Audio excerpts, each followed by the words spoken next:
en términos muy simplificados y también muy generales, porque yo tampoco soy nutricionista de hongos ni nada por el estilo. Pero claro, va a ser en términos muy generales para que comprendamos más o menos cómo se nutren estos tipos de hongos, que son aeróbicos, o sea, que necesitan oxígeno para producir energía, saprófitos, o sea, descomponedores, que los que nosotros vamos a cultivar siempre van a estar actuando como saprófitos, porque les vamos a poner un sustrato que ellos van a degradar. 99% de las veces que vayamos a cultivar hongos para comer. Y están también mejor adaptados a ambientes húmedos. No conozco ningún macrohongo de interés como gourmet, comestible, de hábitos desérticos. No sé si lo haya tampoco. Este gráfico es muy bonito, muy interesante porque está muy bien resumido del libro Fungal Biology del 2005. Bueno, su última edición fue el 2005.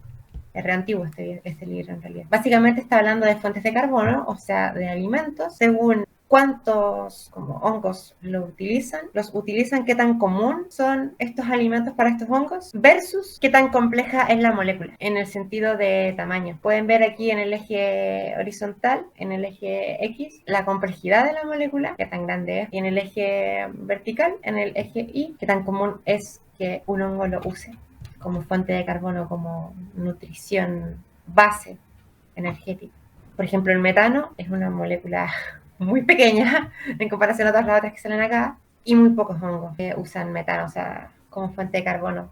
Algunas levaduras, por lo que tengo entendido. Y claro, vamos al medio, por ejemplo, donde tenemos monosacáridos, tenemos galactosa, glucosa, fructosa, en fin, que es el punto como, es como el equilibrio típico, perfecto. Lo que más es como el alimento base que más usan los que suelen usar más hongos, o menos hasta la fecha que se hizo este gráfico.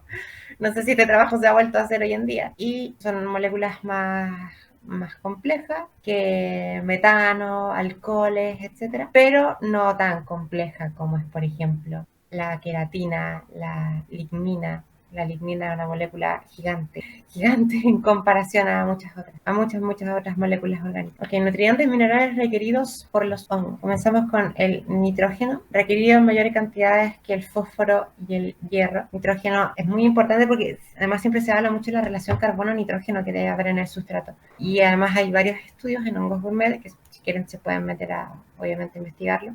Ciertas cantidades específicas carbono versus nitrógeno, ciertas proporciones, aumentan la eficiencia biológica, o sea, cuánto vamos a cosechar en cultivo de macrohongos. Y eso está estudiado, está medido, sobre todo los hongos más cultivados como los ostras. Y claro, en realidad suele ser un nutriente limitante en el crecimiento en hábitats naturales, porque en el cultivo por lo general, si es que queremos irnos como a una perspectiva ya en el que estamos haciendo análisis de carbono, nitrógeno y de humedad y de temperatura y tener todo muy bien medido para alcanzar una bioeficiencia muy alta, eso es mucho más intenso, un cuidado mucho más delicado el hongo que tenerlo en la naturaleza, donde tiene lo que hay nomás. ¿Cómo he usado este nitrógeno? Bueno, esto es una ruta muy resumida, que tampoco es de gran importancia, la verdad, como aprendérsela ni nada, no, para nada. Pero es para que quede claro que muchos hongos transforman desde el nitrato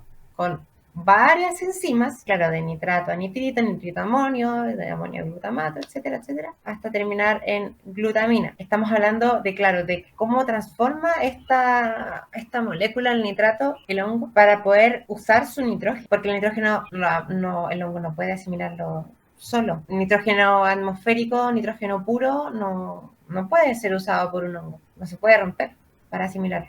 Entonces la glutamina, un solo aminoácido del que se pueden producir todos los otros aminoácidos esenciales por transaminación, para tener todos los otros aminoácidos esenciales, o sea, todos los otros aminoácidos que tiene que sacar del alimento el hongo, para así armar sus proteínas, armar su estructura, crecer, reproducirse, desarrollarse, etcétera. Claro, la mayoría de los hongos prefieren usar amoníaco o amonio como fuente de nitrógeno para la misma ruta. Estaba acá el amonio, entre medio. Pero en varios basiomicotas no es el caso. Entonces, ¿cómo tienen el nitrógeno? Pueden usar también, varios basiomicotas pueden usar directamente el aminoácido presente. Es que igual depende mucho del hongo, depende mucho de dónde esté creciendo. pero pueden aprovecharlo de donde esté en el trato que se esté usando, algún aditivo, en el caso del cultivo. Puede usarse directamente en aminoácido en un estado natural. O sea, hay varios bacilliomicotas que pueden usar directamente el aminoácido, absorberlo y usarlo como fuente de nitrógeno. Claro, y también sale la pregunta, para los que sí pueden usarlo, ¿por qué no agregamos amoníaco o amonio al cultivo de hongos